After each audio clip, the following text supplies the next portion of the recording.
My name is Ginny, also known as 2/3 Lotus, everywhere on the internet. This clip is part of my series, The Poets of Twitch, where I analyze my viewers' writing live on stream. Nothing has been edited out, so you're seeing this exactly as streamed with all of the imperfections and tangents that come with being live. If you want to catch me live or want more information, check out the description. Otherwise, enjoy some excellent writing. Strangeness couldn't be more stark. Trying to bite ends up chewing bark. Still laughing and thinking me bluffing. Each cackle a strike into a nail's coffin. Each stroke of a swim, the limbs seaweeds trim. Even the brothers Grimm came up with nothing. Pilsnergrip, does this poem have a title, or is it untitled? I'm going to read it again regardless. A currently untitled, based on what I've seen, poem by Pilsnergrip. Strangeness couldn't be more stark. Trying to bite ends up chewing bark. Still laughing and thinking me bluffing, each cackle a strike into a nail's coffin. Each stroke of a swim, the limbs seaweeds trim. Even the brothers Grimm came up with nothing.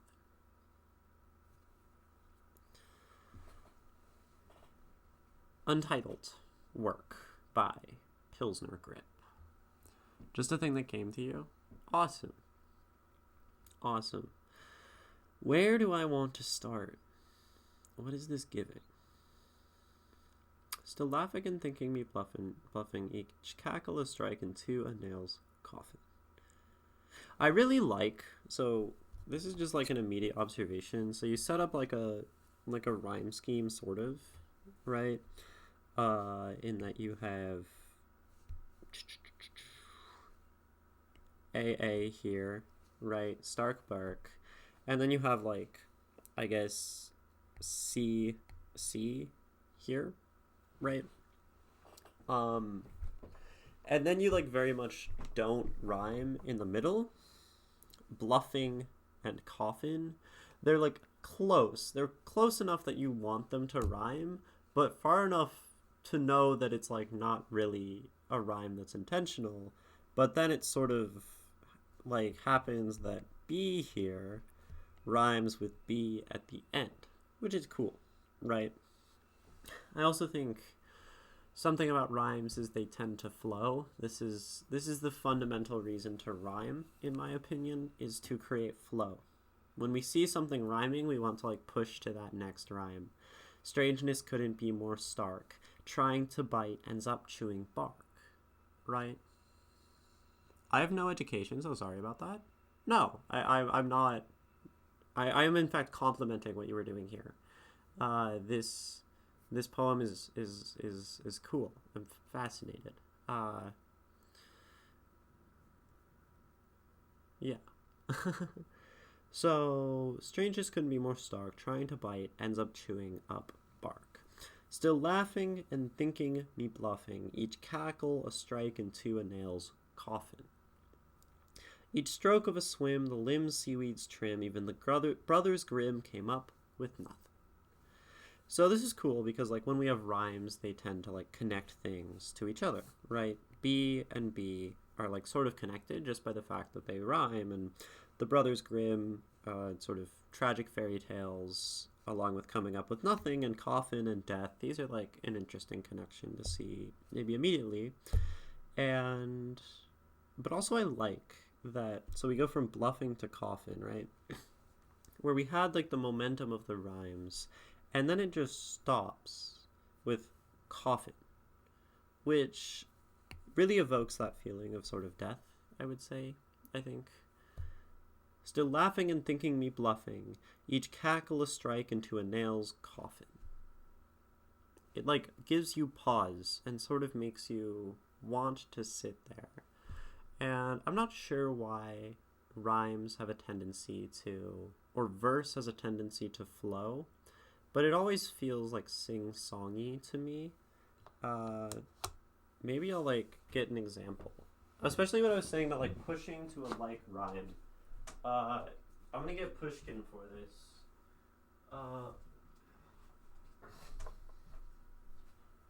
This is Eugene Onegin, I believe is how I say it. I had a Russian person tell it to me and then I forgot. Right, but this is a novel in verse by Pushkin, and the whole book is in verse, and it's very good, and it moves interestingly. So, I can do the start of chapter 1, right? My uncle always was respected, but his grave illness, I confess, is more than could have been expected, a stroke of genius, nothing less. Right? He offers all a grand example, but God such boredom who would sample? Day long, night long, thus to be bid, to sit beside an invalid. Low cunning must assist devotion to one who is but half alive. You smooth his pillow and contrive amusement while you mix his potion. So whenever we sort of expect a rhyme, we want to push toward it and have this motion, this movement. And this is how rhymes and more so verse like feel to me. So I think when we break rhyme schemes, it's a very like useful thing. You can't type out the pronunciation. Well, this is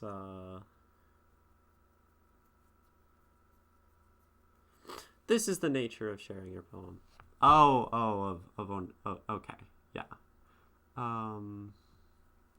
Heading home, 20 minutes, Taco Tuesday at my house, so I gotta cook. Will you be on tomorrow? Tomorrow I actually have no stream, sadly. I have an appointment, a doctor's appointment, and I'm gonna try to switch from hormones via pill form to hormones via injection form, because I'm bad at remembering to take my hormones. When's the next poem stream? Thursday. And then Saturday, Sunday, Tuesday, Wednesday, Thursday. You're jealous, Stylish Fail? Can't get injections here. Unfortunate. I don't even know if I'll be able to, but this is like what I want. You went from gel to patches. Okay, gotcha. So, back to the poem, though. Strangeness couldn't be more stark. Trying to bite, ends up chewing up bark.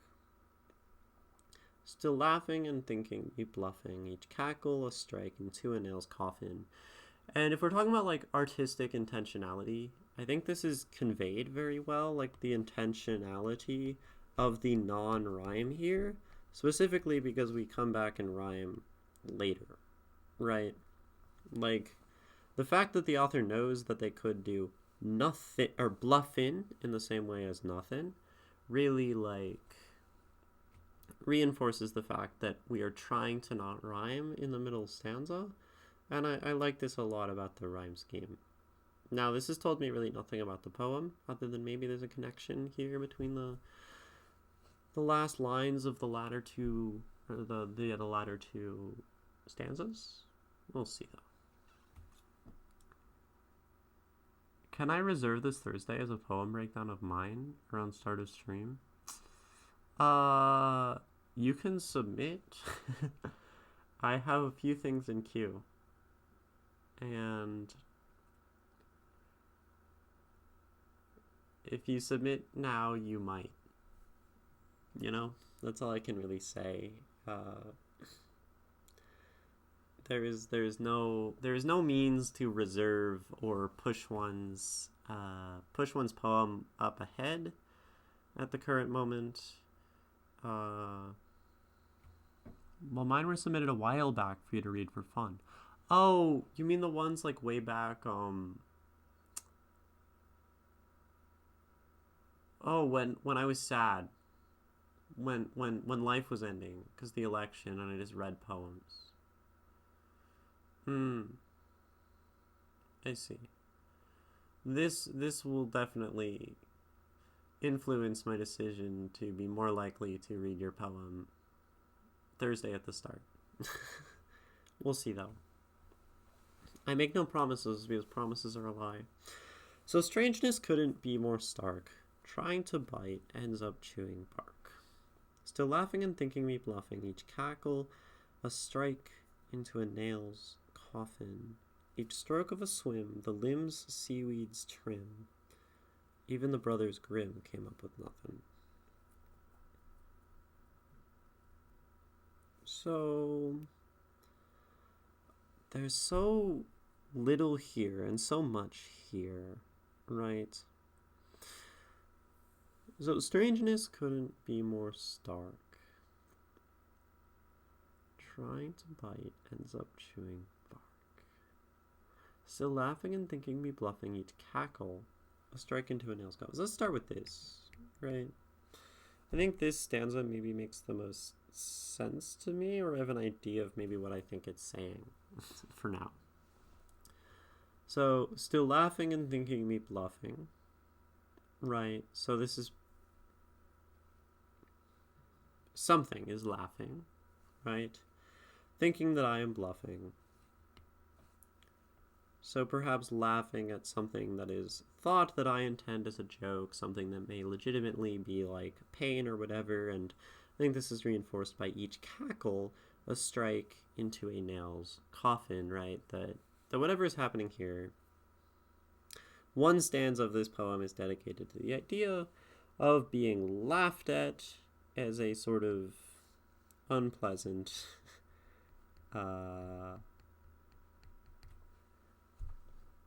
experience. Each cackle a strike into a nail's coffin is very interesting to me because it inverts what is happening, right? A nail's coffin, the nail being the thing that makes the coffin, but if the coffin is of the nail, then like the nail is dead, theoretically, which is odd.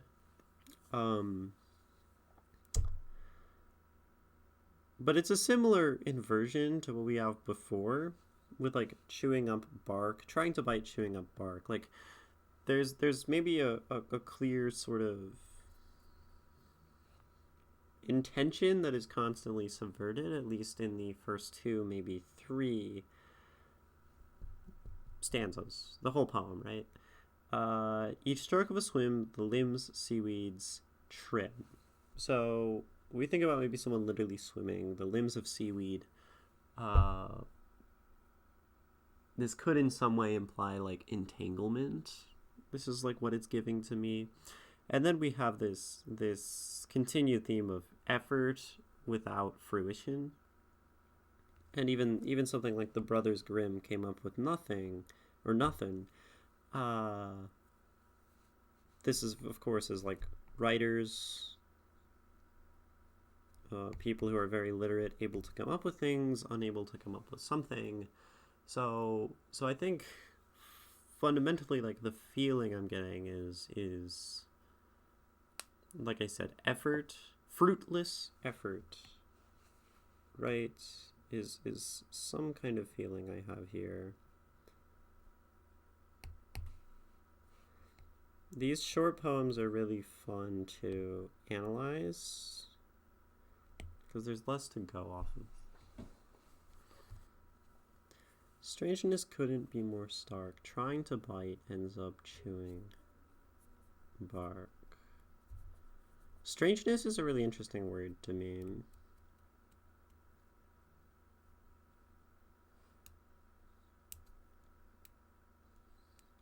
Strangeness couldn't be more stark.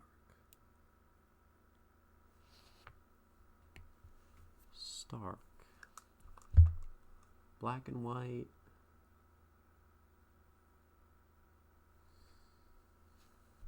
Sort of division. Strangeness couldn't be more stark. Trying to bite ends up chewing bark. I feel like I've had a lot of poems lately that are easy to like come to the interpretation of, and this means I'm out of practice and like actually figuring out what things mean. So this is helpful. This poem is good for me. This is a good poem for me to read today. Still laughing and thinking me bluffing, each cackle is strike into a nail's coffin. Nail's coffin.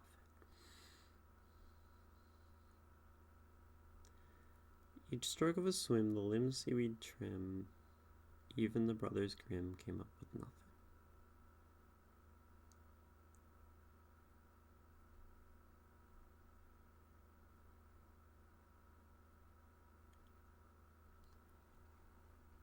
Very generous of you to consider this a poem.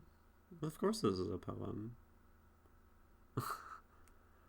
Only in the sense that it got presented to me as a poem. And that the sense that everything is a poem. These are ways that this might,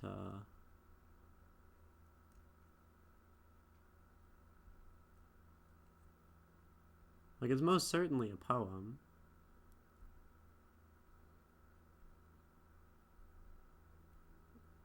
And I do like it a lot. So don't be too demeaning of yourself. I don't like this, because I do it myself, and that's a lie. Strangeness couldn't be more stark. Trying to bite ends up chewing bark. Still laughing and thinking me bluffing, each cackle a strike into a nail's coffin, each stroke of a swim, the limbs seaweeds trim. Even the brothers grim came up with nothing.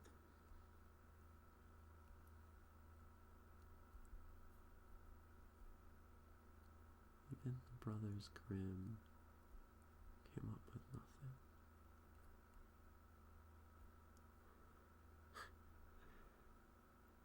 So some degree of analysis is us relating things to the experiences of our own life, right?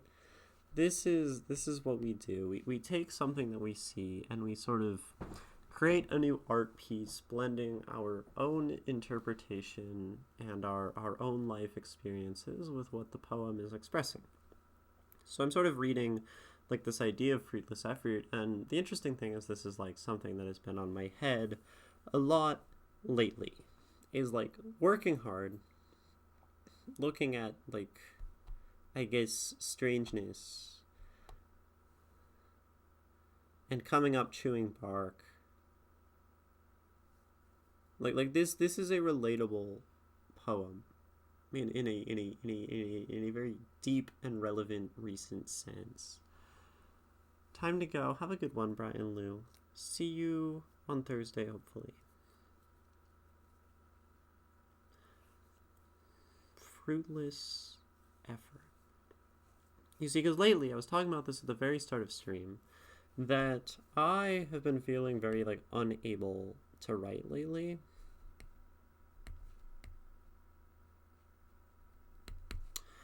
This is just the existence that I'm currently in. Right. I am a writer. I am the Brothers Grimm, and I am coming up with nothing. I don't necessarily compare myself to the Brothers Grimm in most ways, but this poem, like, I have just been unable to write lately. I'm a writer, and it's strange.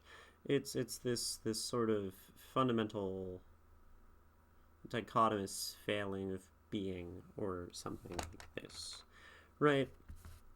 And I think this poem really displays sort of many failings of effort. So to clarify this slightly, trying to bite ends up chewing bark, right? This is something like very simple, maybe trying to bite something, but then somehow we end up chewing on something that was not intended. So in a way we were failing at like a fundamentally simple task. There's also like a pun here, like bark and bite, right? Like you're trying to bite and all you can end up doing is barking. You're trying to act and the only thing that comes out is the bark, which if we talk about, so the expression that I'm referring to is all bark,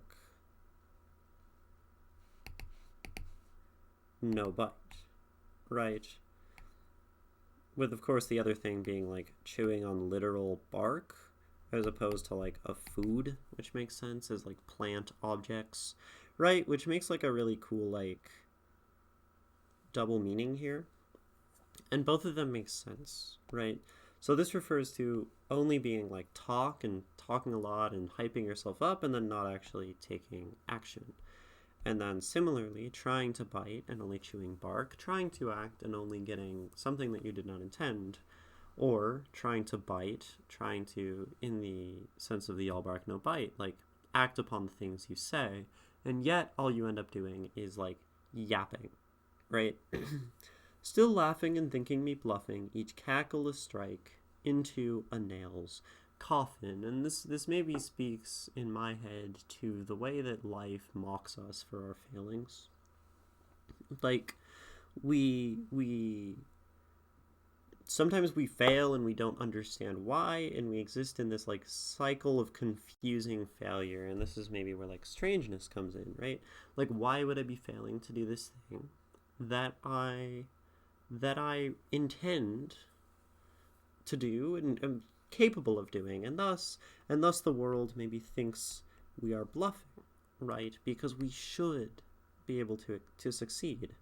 It doesn't make sense that Ginny couldn't wake up and write a poem because she's a poet who wakes up and writes 3 poems every day, and thus perhaps this is a bluff, we're laughing, this is like a sort of false suffering or whatever, right? So then to be laughed at, and yet each cackle at our situation drives us further into like that state of failure. It's really like a cyclical thing being shown here, and I mean, this is something I interpret a lot out of works is cyclicality. And it's like a death. Each stroke of a swim, the limbs, seaweeds, trim. This is like, I like the non-grammaticalness of this here quite deeply. The limbs, seaweeds, trim. Right. Trimming, cutting, also trimming the edge of something or glancing against something, right? Maybe so we think about someone literally swimming, right? Each stroke of a swim. But the water, in a sense, is not clear. The water is not maybe allowing us to move as well as we could. We're getting stuck in seaweed. This is the image that I feel is evoked here, at least, is that there's an inability again, and this is inability, right? To swim, to act, to whatever. I'm not sure how being grammatically wrong is looked upon. It doesn't matter. Like, I think it is a beautiful non-grammatical statement. I don't write grammatically. I only say it because it's an observation, right? I haven't made a judgment about this poem yet, to be clear, Pilsnergrip, other than saying that I like it. Never really cared, so I guess it's fine. Yes, it's fine. Poetry is the place where you do not have to care about grammar. And if you want to write the limbs, seaweeds, trim, then you do so. Right? Poetry is a freeing place. And this is good. And I invite you to continue not caring about grammar and putting words on pages. Each stroke of a swim, the limbs, seaweeds trim, even the brothers grim came up with nothing. So of course, in relating this back to my life, I feel this is, and I think maybe I'm relating it back to my life and relating it more so to an experience that is had and that is broad, or hopefully is, and if we're trying to be reassured, is the strangeness, the confusion of inability, is how I would describe this poem. This poem speaks to the struggle of not being able to act in situations when one might be considered able to or ought to. And it is strange, and it's confusing, and it's painful, and it doesn't make much sense, and it's like being dead. In the poem we read by Bukowski,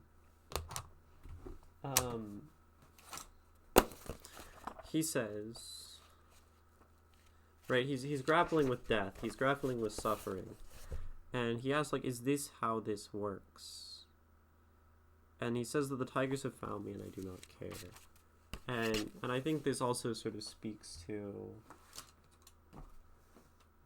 the confusion of inaction. Like this is probably a very broad feeling. Like sometimes we want to do something, or we conceptualize a desire to do something, or we know we should do something. Procrastination, that is. And yet we do not. And we do not change. And we are but and again, like, we don't change. All bark, no bites.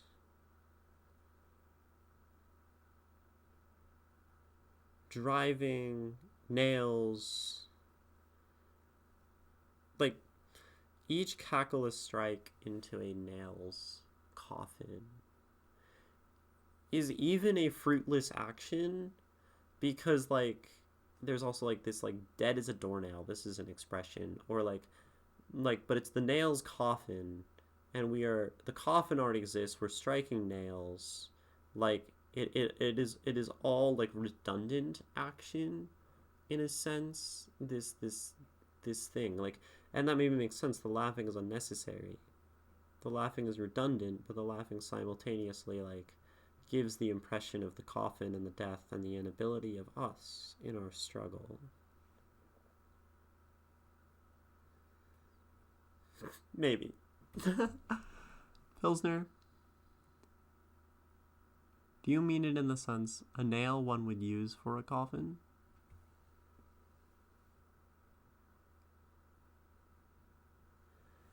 Well, so I'm not gonna ask until after I've I don't want that explanation personally, so maybe hold that thought. But a nail's coffin. So the nail's coffin could be that the nail sort of belongs to the coffin, right? In that sense,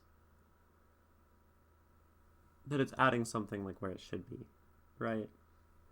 Or it can be the nail's coffin as the coffin that belongs to the nail being a dead object. The nail's coffin. This is why I like unclear grammar. So, Pilsnergrip, I really, really enjoy unclear grammar and unclear meaning, because it gives this opportunity to find different directions. It could also be, welcome Matthew Di Loretto, sealing your tomb to avoid the idiom. Yeah, so it could be striking into, but, like, the interesting thing is it's striking a coffin. It's not striking the nail, which is the most, like, fundamentally interesting thing. Truthfully, I didn't really think about it. I heard rain and some drunk shouting, and this was the result. Beautiful Pilsnergrip. This is how poetry should be written. This is the best answer I could have hoped for. So it's like, and it could be that it's just for the sake of the rhyme, and we are meant to interpret it as striking the coffin's nail, because everything in this poem is inverted. We invert bark and bite. Trying to bite ends up chewing up bark. Normally think about, like, sort of an opposite thing. I don't know, like it's everything feels very, like, flipped in this poem.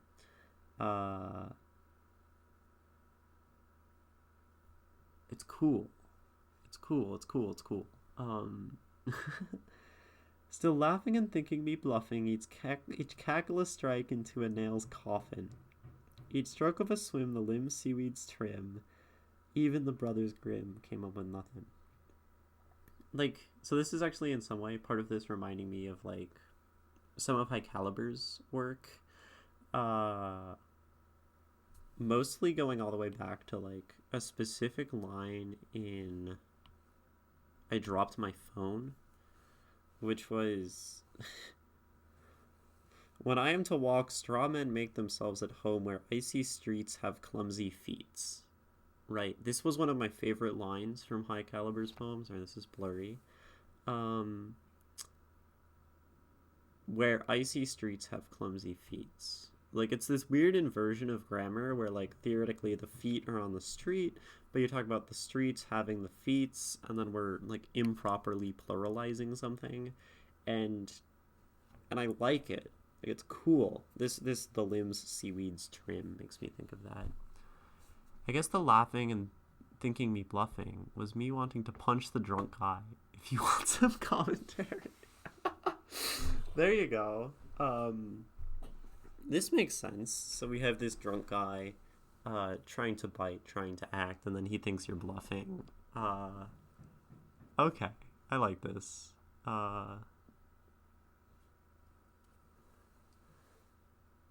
Laughing and thinking me bluffing. Like, his laugh was laughing at your drunkenness. No, at his drunken... his drunken laughing was a mocking of your desire to go punch him. Yeah. This is action stifled. You see, this makes sense, right? And I think that's what I was saying earlier with like the laughing being essentially a mockery of what we should do or what we should be able to do, right? Life mocks us in this poem. I think it also mocks the author, or not the author, mocks the reader, this poem, in like a nice way, because it doesn't really, not saying I'm above being drunk. Oh, for sure. Yeah, your name is Pilsnergrip, right? So, but like, the poem also sort of mocks the reader by putting us into this incredulous state of non-understanding and just, you know, forcing us to swim and try to understand what it's saying.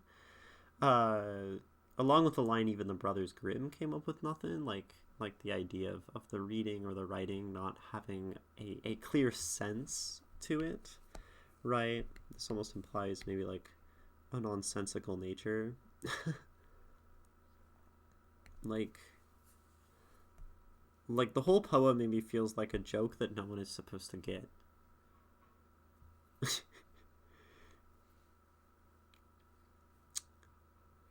In the best way possible.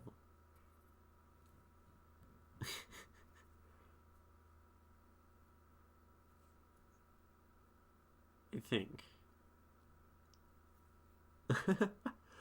uh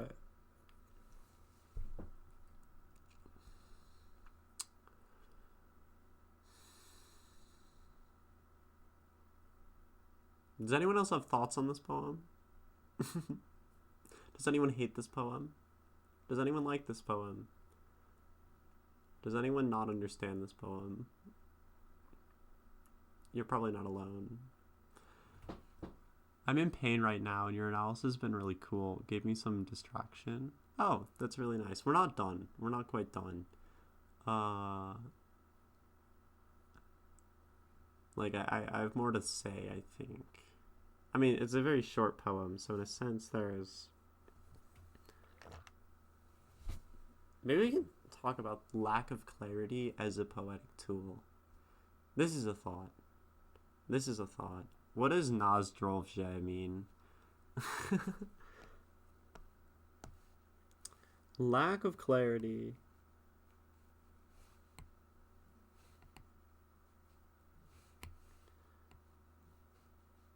Dude, I suck at writing.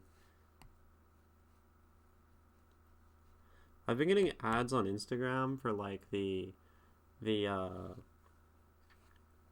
iPad screen protector that makes it feel like paper. And I feel like I like low-key need this. Like, it's targeting me. Like, I don't even know I wanted this thing, and I mean, I've heard about it before. Lack of clarity as poetic because the pen just kind of slides around, you know, which gives it this really nice loopy feel, right? Not sure. Means cheers.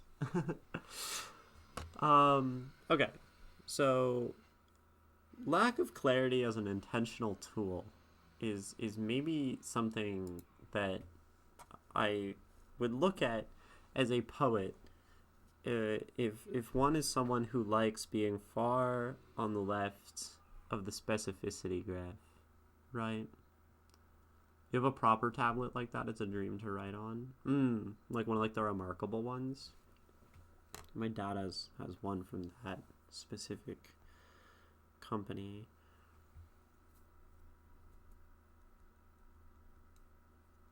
Russian, Ukrainian, your first one. Can't speak Hungarian. I like seeing languages in my chat. It's kind of cool. So, okay. Lack of clarity is a poetic tool. I'm going to draw the specificity graph since we have some new people in chat who've never seen the specificity graph, and this is my favorite thing to draw easily. It's a graph. The y-axis is I. The x-axis is S.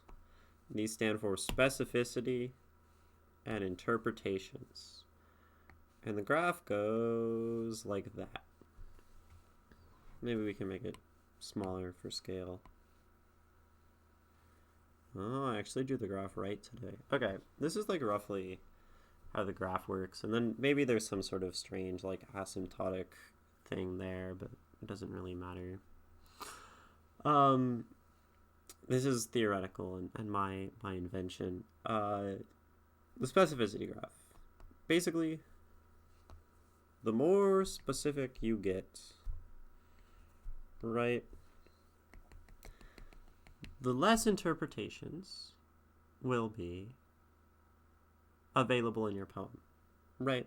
So if you say something extremely specific, then there's going to be less room for like people to find new avenues of creation and different ideas and all of this kind of stuff, right? This is how the graph works. The more specific we get, the more difficult it becomes to find new, different, broader interpretations. Now, as we are less specific, it gives the reader chance for more interpretation, right? And theoretically, like, I always have to add this, it's not a graph of quality, right? Because interpretation, the number of ways a reader can interpret your thing, does not dictate the quality of your work, right? I think there's a point somewhere where, like, if you are not specific, I think very much at all, you're sort of going to get, like, no interpretable value. But I'm also not sure, which is why there's, like, maybe this straight line here, where if you're, like, not specific at all, there's, like, infinite interpretation for life or something spiritual. But basically, being unclear is being unspecific. And it gives the reader a larger chance to interpret new things and have their own sort of freedom in their reading of your poem. I think one thing that I think is short poems are often on far ends of this graph, where sometimes a short poem says very little, and thus it is necessarily extraordinarily non-specific. Right, where it just doesn't say much of clarity, like this poem. Or you have a short poem that says something extremely straightforward and is on the far right side, which is an interesting, like, dichotomy. Long poems, I think, also kind of go this way, as a poem gets longer because you say more, but you can also just get more batshit by saying more words. See my work, The Eunuch, which is not that long of a poem, but it's sort of long. Right? You like this. I tend to write extremely specific poetry. It appeals to me almost like prose. Yeah, so I write very differently, and clearly so does like Pilsnergrip, at least within this poem. This is all we've seen of his body of work. But the best part of this graph is it's just sort of an observation and does not have much to do with quality. of work, right? But I think it's important for us to acknowledge, because if we want to say something specific, or if we want to say something with less interpretation, we require ourselves to be more specific. And we should, like, kind of know this, right? So this is like an important graph, I think, to at least understand. And you probably don't want to be on this side, because I do think if this poem was slightly less specific, if there weren't through lines of rhyme and common themes of, like, fruitless effort, we would really struggle to find any meaning in this poem at all. It would go down here, right? And I do actually think, if anything, the only part of this graph that speaks to quality is I don't think a poem wants to live in this area, personally. I almost think if we're trying to be unspecific, then our sweet spot is here. Because this side implies so little specificity, so little understanding of the poem, that we struggle as readers to even create interpretation, which is an issue, right? We don't want our readers really to just struggle because they are lost. Now, I think, like, the infinite vertical line maybe speaks to, like, John Cage's 433, which is a piece of music that is 4.5 minutes of silence plus 3 seconds. And this is one of the most this is one of the most speculated about pieces of music. People talk about, well, what does it mean? What is the interpretation? Is it about the audience and the sounds? Is it about a commentary on a musician on the stage? Like, these are things that people speculate on a completely empty piece of music, right? Which maybe makes me enjoy having the straight line here. But we can't do that very well in poetry. Or this is like real life or something. But and I think this poem manages to, like, it's definitely, like, within this range. That it hasn't gone fully off the deep end of, like, non-interpretation. It might still be in, like, confusing territory, but I think generally, like, we're in a pretty good spot with this poem, right? I love this graph. I wonder if you have any examples of the sweet spot we might want to read. Maybe. High caliber. Ah, there's the bless you, the French say, a te suhai, which means to your wishes. Interesting. So any examples of poems in the sweet spot of non-clarity? So the issue is, I think this depends on the reader, right? Because some readers are going to be able to interpret more. I would say a reader who has read more work, who is more of an analyst, say me, right? As an analyst, the graph almost changes, where, like, more of this range is okay with me because I'm maybe more confident in my interpretations. Someone who is less confident in their interpretation might actually, like, this might be the maximum level of non-specificity they can have. And their graph thus actually looks like, now we're getting, like, deep into this. I've never done the graph like this. But then this person's graph looks like this, right? Where they really, like, struggle. Oh, I like that line. It went away. Something like this, where someone is going to just not interpret on this side of the peak because they don't have, like, a requisite level of poetic understanding. You look at people who are maybe more, like, lay to poetry, and you put something in front of them that is very weird, or very unclear. Let's say a poem like Bukowski is deeply clear. Do I have any unclear poets? The Root is pretty clear, I think. I mean, like, sometimes people bounce off of, like, Japanese haiku, right? Because they're like, there's nothing here to interpret. And for some people it is not in the sweet spot, for some people it is. So I do think I actually like this sweet spot myself, because it gives me freedom and flexibility as an artist. As an artist, as an analyst, is art. Analysis is art. Where this stifles me in like what someone actually wants me to know, which is also fine. Like sometimes I want to read a beautiful description told by someone who's confident in it. If we have anyone who plays D&D in this chat, which I know we do, we could compare this to the idea of a Dungeons and Dragons campaign, which is a sandbox versus a railroad. And I'll give some context for anyone who doesn't know much about D&D. But basically a sandbox is when like you put your players into a game of Dungeons and you put your players into a game of Dungeons and Dragons and they like can do whatever they want. And a railroad is something that they're very much like reading your story and playing your story. High Caliber redeemed.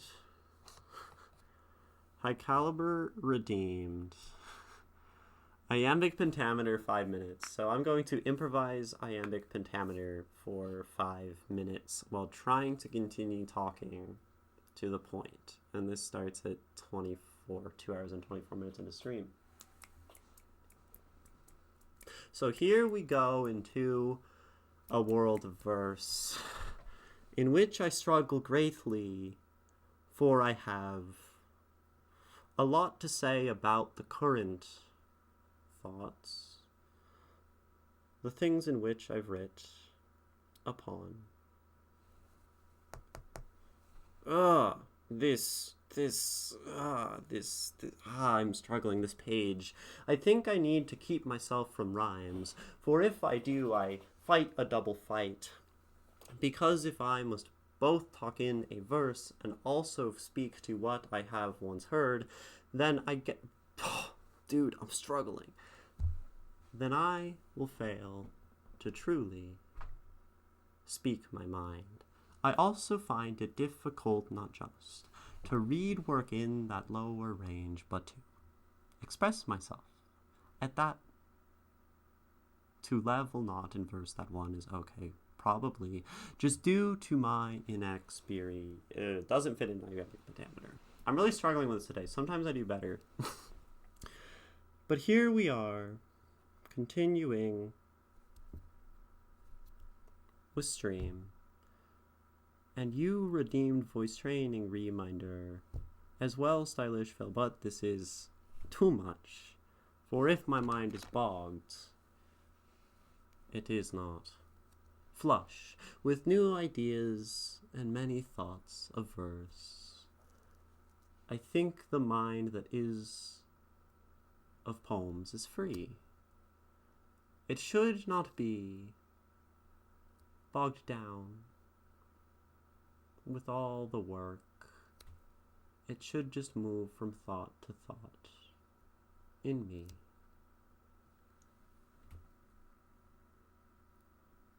Have you always been able to speak this? Well, without ums, etc., or do you? So I would say, now that I have a point, something to talk about here on this stream, I will go into what I think on this. Have I always been able to talk in such a way that is quite clear and simple? Oh, dude, I'm butchering the iambic pentameter today. Oh, damn it.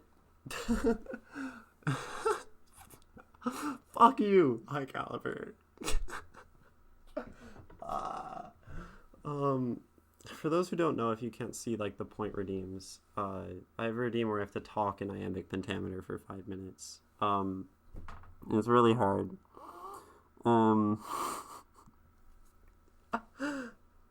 But back we go to the main thought at hand. I think it takes much practice and a hand that's not so lay but quite often at work, where you must truly practice how to speak. You know, if I don't talk much in front of the people who want to hear some kind of clarity from me, then I will find myself just unable to meet our minds. I practice much, is what I'm trying to say. I have spent time working on speech this way.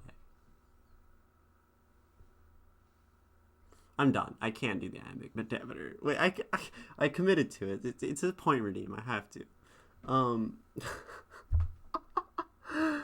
That's like the embarrass Ginny button. This is the cause Ginny like extraordinarily deep embarrassment live on Twitch. The spoken word one is easier.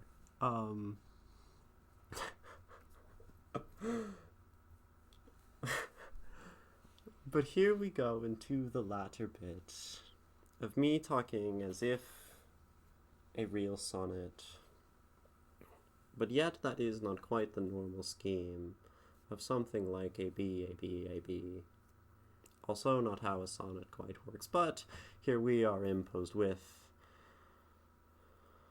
a thought we must follow the verse we cannot speak, aligned outside of what we said we would, maligned though we do feel toward the ones who force upon us such ungrateful sums of suffering. They make us struggle so in front of a camera. It's like a show. Why would you do this to me, Caliber? Why do you make me suffer? Make me hurt. That's 5 minutes of me suffering. Pilsnergrip, I do practice my talking. I think about this consciously, and I will talk about this in depth after I have to run this little ad break. You're doing self-care by having me suffer, High Caliber. I'm doing self-care by running this ad break and drinking some water and screaming into the void. I'll be right back.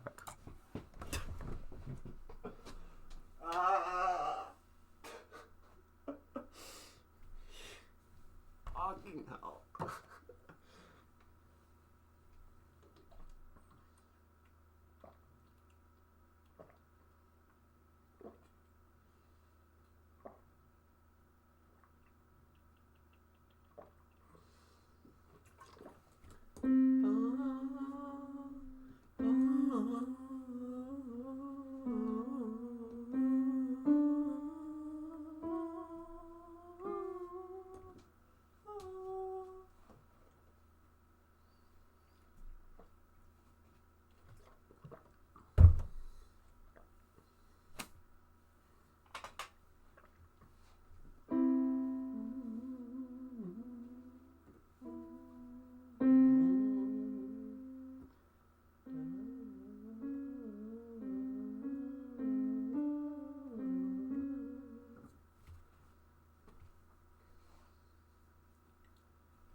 The way that, like, the flow of stream just got completely annihilated by High Caliber.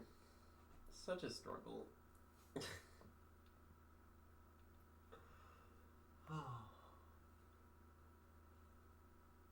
This is how it must be, though.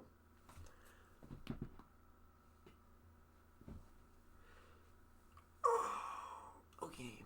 Very feminine sound there. Okay.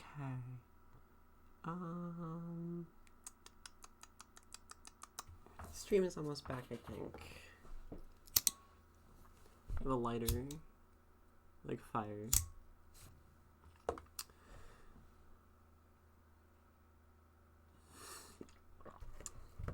Okay. Welcome back. I'm still Ginny, still known as 2/3 Lotus, and I'm trying to not suffer, because the suffering is over and we've escaped the pain. I pulled my back muscle when I was eating dinner and listening to stream, and it keeps making me laugh, which makes me hurt. Oh, that's so real. The Wheel of Samsara, exactly. Not sure how to do that. The cycle of idiotic pain. Yes, this is the Wheel of Samsara.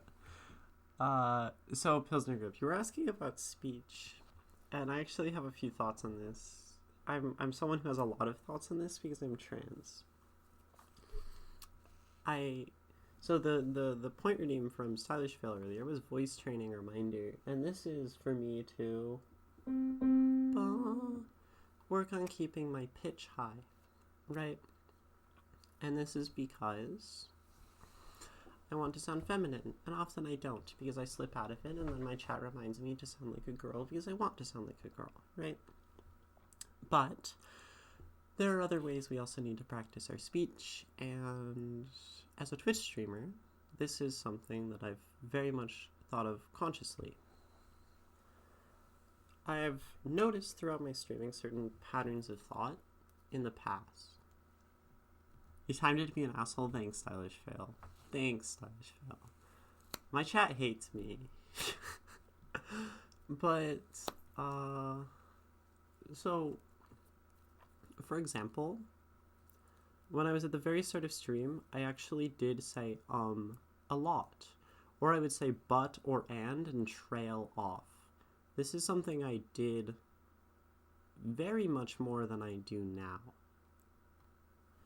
And there were also ums. So then I told myself, like, if I'm going to go live on stream, I will put a conscious little, like, mind virus in my head that will say, be mad at yourself every time you say And then over time, when you really focus on noticing the ums, you are going to, like, hate them and cast them out and, like, naturally stop using them. There's an expression I was using a lot on stream, quite unnecessarily, which was, that being said, I believe. So I would continually say that in situations that were not actually the right context for, like, that being said. And so I noticed it and said I need to stop this, and then I, like, put the little thought in my head to focus on it, and it went away. Right is my current one that I need to get rid of, actually. They crop up. They continue to crop up. So I'll usually end a sentence and I'll say something like, oh, and we're talking about the graph and this is sort of the shape, right? When I don't need the right, because right sometimes makes it sound like I'm, like, wanting someone to confirm or answer on the other side, and this is not what I intend. I intend to make statements, and then I say right at the end, and then it almost makes me sound less confident. So this is the word that's, like, in my head right now. I'm too weak to get better at that, but I always appreciate people that took the time. Yeah, and this is the thing. I am a Twitch streamer. This is my job. Even though it's a job that I don't want to make much from yet, this is going to be my job. This is going to get more profitable, and this is going to be the means that I succeed as an artist. I feel strongly about this, and this is my intention. Thus, this is, like, not thus. This is an artistic performance as well. I go up here, I need to have a personality, I need to do something engaging, I need to have good ideas, I need to be funny sometimes, I need to be genuine sometimes. This is, or at least portray these things.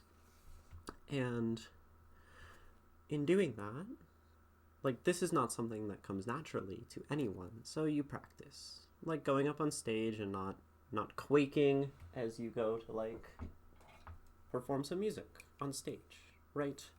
You don't learn to stand up there on stage with a supple lack of tension in your hands, playing the saxophone, without practice. You don't learn to go up there and not have your knees shake or your breath catch in your throat without practice. And I'm very lucky to have 103 streams, I guess at this point, of practice.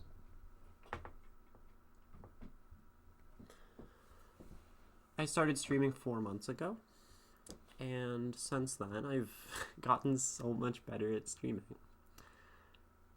I'd be curious to look at the way I speak differently in like the oldest Poets of Twitch VOD, which is Arson Asher's something.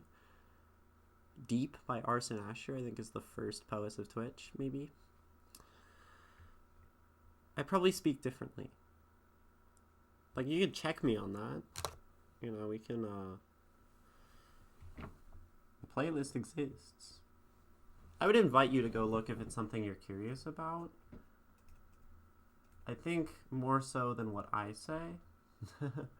Actually seeing the change would show you that I practice it and intentionally want to. So if you go to the first video in that playlist, I would suppose that I sound different in various ways. I'm not going to do it myself because I'm lazy. I want to go back to this graph though. We've been derailed for like 15 minutes. Thank you, High Caliber. So we have the sandbox. So I was talking about D&D before. This is Dungeons & Dragons role-playing game, but really like any stories. So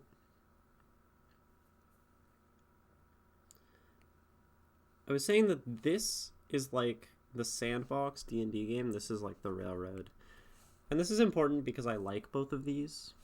So the railroad is when like the dungeon master is going to take you on their story.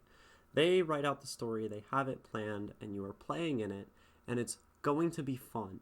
It's going to be very intentional, but you're going to feel like it's their story that they're showing to you. That's fine. The sandbox, they put you into a world, and you can do whatever you want. Go wherever. This would be a game like Legend of Zelda Breath of the Wild, if we're not talking about D&D. This would be a game like a story-based game where you're just sort of going through and doing one thing. And the poem operates in the same way as the video game or the Dungeons & Dragons game, where you can give your player, your reader, a sandbox, or you can give your player, a reader, a railroad. And these comes with different things. Sandbox means you have to trust your reader, your player, whatever. Railroad means you have to trust yourself and be certain that the road that you're taking them on is like a good one. And this is just about the comfort of the author, right? There it is again, right? I put that at the end. You're kind of perfect with your speech now. People that try to eliminate ums tend to pause. You don't. This is something I am very able to keep the speech going.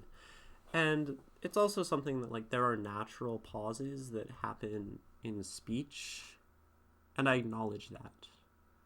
Something that I do, my chat tells me sometimes that I speak and sound sort of poetic. And it might be a nature of emphasis. If you stop, if you let your speech stop, have dead air, but are not confident in that stop or that pause, then you are going to look not confident, and it will look like there's supposed to be an there. But if it just reads as measured, paced speech that's intentional, where you stop, then you do have a sense of control there. Here to lurk, lovely. Welcome in, Nasina. And Pilsnergrip, you may or may not have noticed that I was at points in that sort of little speech there, stopping intentionally. And this is a way that you can actually avoid the If you stop intentionally and give yourself space to think while speaking, then it'll have this converse effect of letting everything flow more, right? You notice, but it still sounds good because it's intentional and it's measured and it's not an uncomfortable pause. It goes in places that make sense, which allows the speech to continue. There's a lot to it, I would say, but there's also just a feeling of being natural to me. I don't think about my speech on stream, with the exception when chat tells me to play a C4 and I remember that it should be here and not like here, right? This is the only thing that right now I need to think about in my speech. So yes, I'm like, at this point, very practiced and very good at speech. And this probably comes from having streamed in the last 4 months 250 hours on twitch.tv/2thirdslotus. This is how one improves at things. So back to the poem.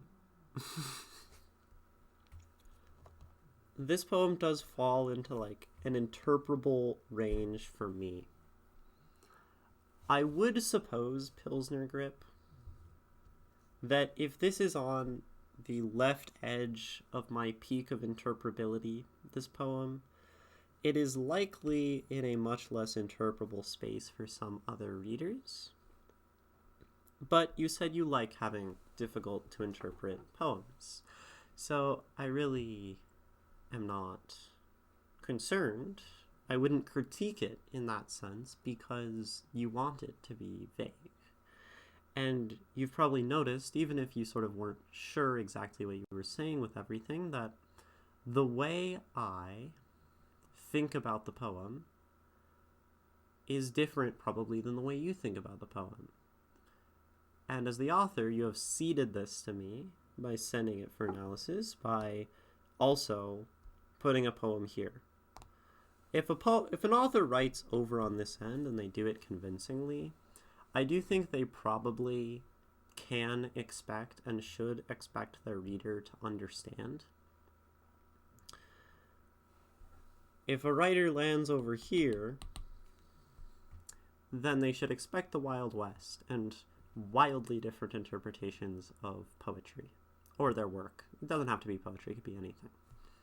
I didn't deserve this level of thought, but I enjoyed it, thank you. This is the level of thought that every poem deserves. This, I believe earnestly. It does not matter if someone sends me a 3-line poem or a 100-line poem. Granted, I will take longer to read them, a longer poem. But every poem deserves honest engagement with the text and with the author and what is attempting to be said, and simultaneously an honest engagement with the self. Part of the reason why I enjoy and why I can give this level of thought to a poem is that it always is teaching me something about myself. I was able to connect this to the idea of fruitless effort in my current life and have some sort of clarity shown for me. The art of analysis is not a fundamentally selfless one. A lot of people probably see analysis and looking at a poem and reading it in this way and giving you this thought as something selfless, but there's also a degree that I do gain from it. And that's important for me to remember. Sometimes I feel like I go on Twitch and I hand out analysis and I just give away all my secrets and I don't know, I don't get anything out of it, but I do. Very, very much. For sure, different people always have their mind about that. It's so fun. I see this in the same way. I should get better at English. I'm very good at translating from English, just not so much at speaking or writing. I mean, certainly, I think improving at language, any language, is a beautiful thing. And as for the previous thing, so I used to be extremely, extremely staunch in my opinion that the interpretation of the reader should be fundamentally respected. I still do this with my work, where I do not tend to explain the meaning behind my work to my readers. They say, "What does this mean?" And I say, "What does this mean?" Right. I want my reader to engage with the work and have their own interpretation. This is something I feel strongly about. I used to take it to the degree where I would look at poems on stream and say, "Don't tell me anything about your poem," which I did say a little bit earlier. I also leave it open at the end now to say, Well, I am here to sometimes provide feedback and help you at your poem, and sometimes I need the context of what you intended. Because if the writer wants to be specific and over here and it doesn't come through, then they probably need to tell me my intentions so I can help them improve what they're going for in the poem. So if you would like, since we're coming to the end of this analysis, I would say, if you have questions, or specifically if you are trying to convey something that I did not get, or you want to explain, or just if you have any comments or questions, do tell me. These are poems that I struggle to critique, right? Because I can only critique my perceived intention of the author. And a poem that lands here for me is something where I am less sure about the author's intention, because I recognize that there are more possibilities. So, sort of at face value here, I don't have much critique, because the poem to me does something very intentionally vague, and thus why would I sort of poke and prod at it, where sometimes a much more specific poem on a clear topic is something that I will almost jump into critique before I'm ready to, because I can interpret it so quickly and feel I'm certain. Just thanks for taking the time. Made my brain feel good, so I wrote it. That's kind of it. And that's a beautiful thing. And I think you can see that we can write things that just make our brain feel good. And theoretically, if we put them on a page and send them to someone else, it can make their brain feel good as well. Communication is art. Art is communication. And hopefully that maybe helps you in sharing more of the words that make your brain feel good. If I recall correctly, when you came into chat last time, you were sort of uncertain about submitting, but hopefully you see that there is a beautiful communication in sharing one's work and receiving sort of the thoughts of others. Now I need to write something for my back. Effing ouch. Take something for your back, like maybe a painkiller, or you can write something about your back. I think the pain in your back could be the catalyst for a wonderful poem, I'm sure, Pilsnergrip.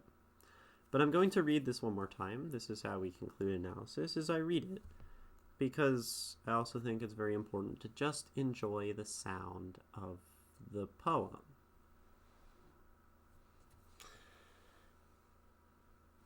Poetry is art, and poetry is meant to be read and enjoyed, not just analyzed. So I think I always cap off a poem by just trying to enjoy it, right? There it is again, right. I'm ending every sentence with right. This has no title. It is by Pilsnergrip. Strangeness couldn't be more stark. Trying to bite ends up chewing bark. Still laughing and thinking me bluffing, each cackle a strike into a nail's coffin. Each stroke of a swim, the limbs seaweeds trim. Even the brothers Grimm came up with nothing. An Untitled poem by Pilsnergrip. Thank you so much for submitting. It's always a joy to read, especially a joy to read the work of people who have not submitted before. Thank you for watching. I encourage you to check out the rest of the series, follow if you enjoyed, and stop by Twitch if you want to share your own work. See you there.